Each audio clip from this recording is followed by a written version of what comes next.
嗨，大家好，我是韩倩。自从我开始这个频道已经1个多月了，我已经超过1万订阅人。我想说，非常感谢你们给我支持，还有给我的频道支持。这几个月真的有点疯狂，因为什么都发生得很快。我知道我还有很多东西要改进。今天我想花一些更多时间谈谈我的背景，我为什么开始做 YouTube 影片，然后回答你们一些的问题。那我们开始吧。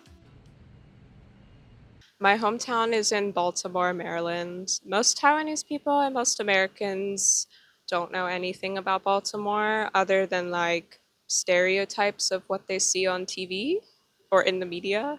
And when I tell other Americans I'm from Baltimore, usually their reaction is like, oh, I hear it's not very safe there. Aren't there a lot of drugs and guns there? Someone once described Baltimore as Gotham City without Batman, which they're not entirely wrong about that, because when I go to the homepage of my local news site, it's always articles about people dying. I have kind of a complicated relationship with my hometown. Like, yes, it has a lot of problems, but also I think we're cooler and funnier than the rest of America. That's my hot take. I studied journalism and Chinese at the University of Maryland. I also studied at Nankai University in China. Currently, I'm at the University of Iowa doing my MBA.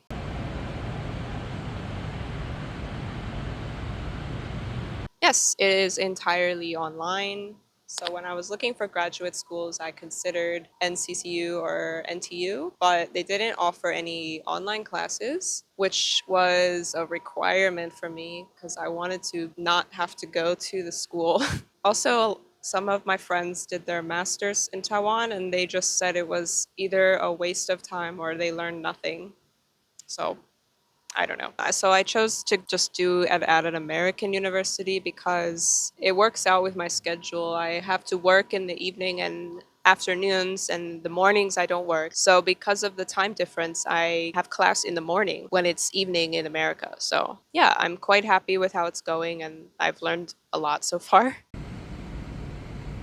When I was a student, I worked for Under Armour at their distribution warehouse. If you want to know what that was like, well, I worked 12 hours a day in a warehouse with no AC, and the only reward we would get is a free banana. So yeah, my last year of college, I worked as a reporter for a local news agency, and then I realized calling people on the phone gave me anxiety. So I realized this career was not for me. The short answer is I didn't really see a future for myself in the US. I wanted to travel the world, and every time I go back to the US, it feels like a foreign country to me. I forgot how everything works and like where everything is. I just feel lost and confused. Every time I go back there, it's like I'm in the bad place, really. To be honest, I actually had no interest in YouTube until like 4 years ago. I was always more interested in Instagram. I would always like post photos of my travel experiences and I would delete my photos a lot because I just wanted to start over. I couldn't decide what I wanted to do with that. And I had a makeup account for a while because I like doing makeup, but I just kind of gave up on it. It was too hard to post consistently. I became interested in YouTube again around 2020 when the pandemic was happening. I felt everyone was getting into social media at that time, so it was a good time to start, I guess. But before 2020, I worked on my friend's short film and a TV show project that we did together. I had a lot of fun filming and just being around other creative people. I was really inspired. I had a vision, I had a plan of what I wanted to make videos about. My dream was to produce cinematic style videos about Taiwan and also maybe assist Taiwan's tourism bureau because if I'm being honest, they need the help. And also, yeah, I just wanted to make videos to showcase Taiwan's culture and scenery. But unfortunately, during the pandemic, I became kind of depressed with my work. I kept feeling like I was wasting my life, and I was worried that my career would be my biggest shame. I was working jobs I hated because I just needed to keep working until I got my APRC. Then I would be free to do whatever I wanted. I started feeling much happier and hopeful about my future after getting the APRC. My family back home always said that they enjoyed my posts and my photos on Instagram, so I felt encouraged to do that more. So this year, I already feel like a completely new person. I started my MBA program. I opened this YouTube channel, so it's been a lot of changes happening. I find it hard to balance my work. For example, if I hate doing something, I will procrastinate on it for weeks and I get major task paralysis. For example, if you ask me to make a dentist appointment, it will take me like 2 years to do that. But if I'm truly passionate about something, I will make it happen faster than anyone else. And I don't know how to stop once I start. Another challenge I had was trying not to care too much about the comments of my videos. My attitude towards negative comments is basically like I might be angry at it for like 30 minutes and then I'll forget about it. But some of them do stick around and bother me. There were some people saying like I was reading everything I say or I don't sound natural when I speak Chinese.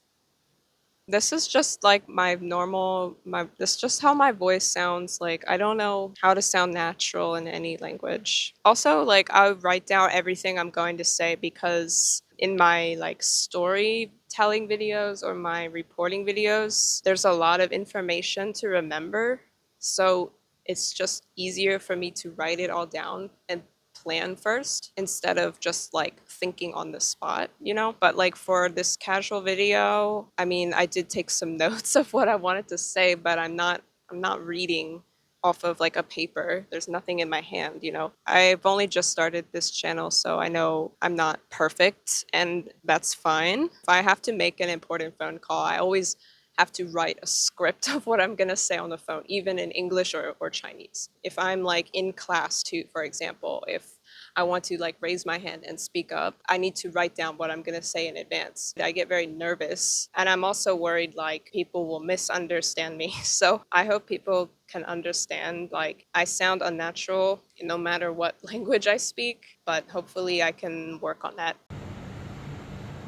So now I would describe my channel as being in the experimental stage. Basically, I read that if you first start YouTube, you should make like 10 videos about any topics that interest you. I made a list of about 50 video topics. And so far I've made 6 videos. I'm kind of more interested in blogs because I get tired of talking a lot. And although I am interested in like intellectual topics, I have a desire to do something more. Yeah, that's just my idea.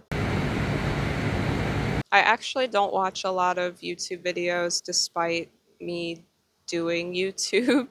Most of the time I just play meditation and ASMR videos to help me sleep. I think like 90% of my watch history is like meditation and sleep videos. And the other 10% are like video editing tutorials. There was one YouTuber I enjoyed a lot. You might have heard of her. Her name is Li Ziqi. We all know she mysteriously vanished. But no, I really liked her videos. She was like my inspiration. I loved how peaceful and beautiful everything looked in her videos. Although like my videos are nothing like hers right now, I still watch and I'm like, that's what I want to be. I'm delusional. For English language channels, yeah, I don't watch too many YouTubers regularly. I just watch sometimes. I follow Robert and James Welsh. I really like D'Angelo Wallace. Luo Shifeng is the only Taiwanese YouTuber I sometimes watch. I think I'm the only foreigner in Taiwan who watches his videos. I became a vegetarian when I was 15 years old. I watched a documentary in my science class about the meat industry in America, and it kind of made me sick. I never wanted to eat meat again. Even now, when I look at raw meat or fish, I sometimes feel disgusted. And later, I realized that being vegetarian or vegan is better for the environment. So I felt I could live without meat, so I just stopped eating it. But I have to say, I'm not a vegetarian for health reasons. I'm actually the worst person to ask about health because I love junk food and I hate working out. I don't currently have any plans to do a huandao on my Honda Super Cub because I actually already did huandao a few years ago by car. It was with my mom and my sister. We drove around Taiwan over the Lunar New Year, which was not the best idea because the traffic was really terrible. We still had fun, but it was really tiring. I don't know if I would want to do it again. I would definitely drive somewhere else, maybe the North Coast or, somewhere I haven't driven before.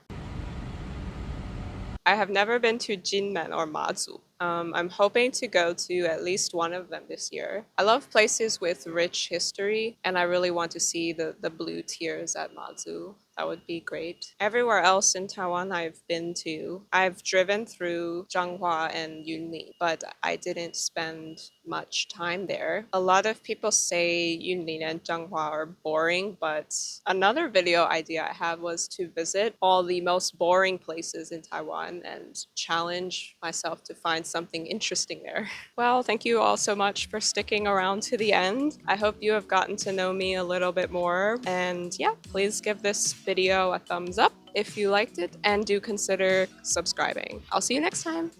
Bye bye.